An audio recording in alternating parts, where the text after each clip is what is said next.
Hi, Dr. Becky here.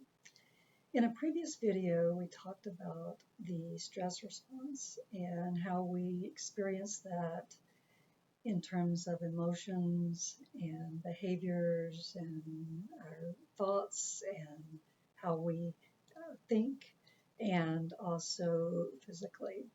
So in this video, I want to talk about the relaxation response.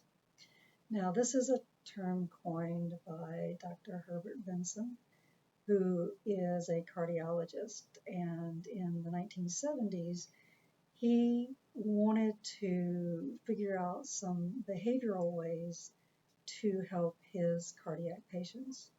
And there was a lot of biofeedback and physiological study at that time related to meditation. So he participated in those studies and developed the concept, or at least brought to our attention the concept of how, just like the body can gear up for stress to help us in some ways, it can also bring that stress response down.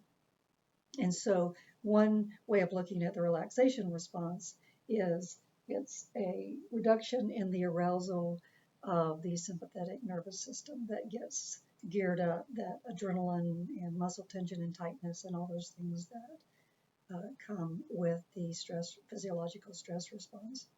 So I often think of relaxation as a quiet mind and a quiet body. So how do we go about bringing that on?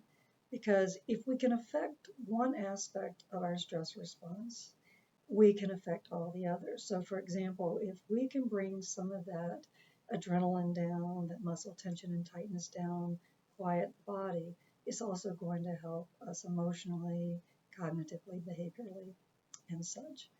So the goal is to focus on ways to reduce that physiological arousal. And so Dr. Benson developed 4 principles, and we're going to talk about them briefly. So the 4 principles are, first of all, a quiet environment.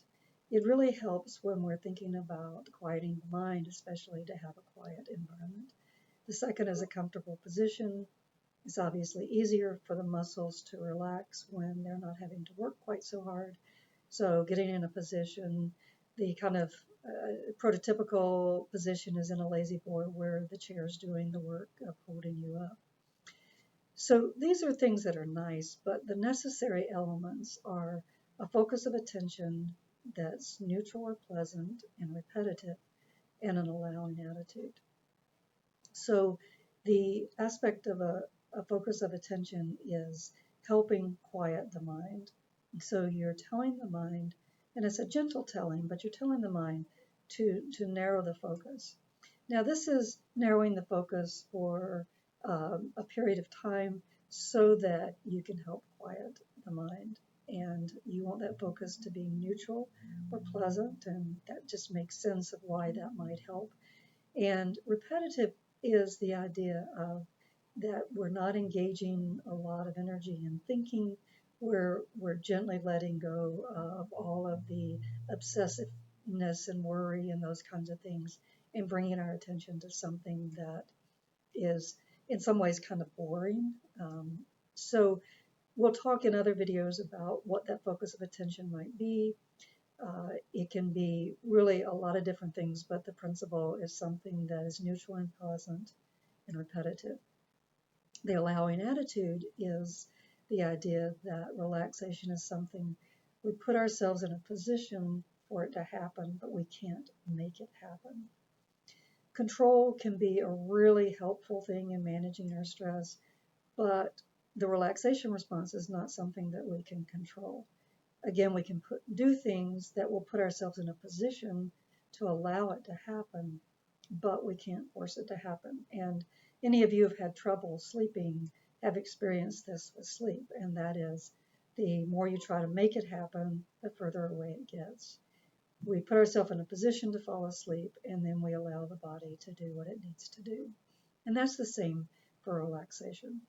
So this is part 1 of a series of videos about this concept, and I just wanted to introduce you to the ideas from Dr. Benson.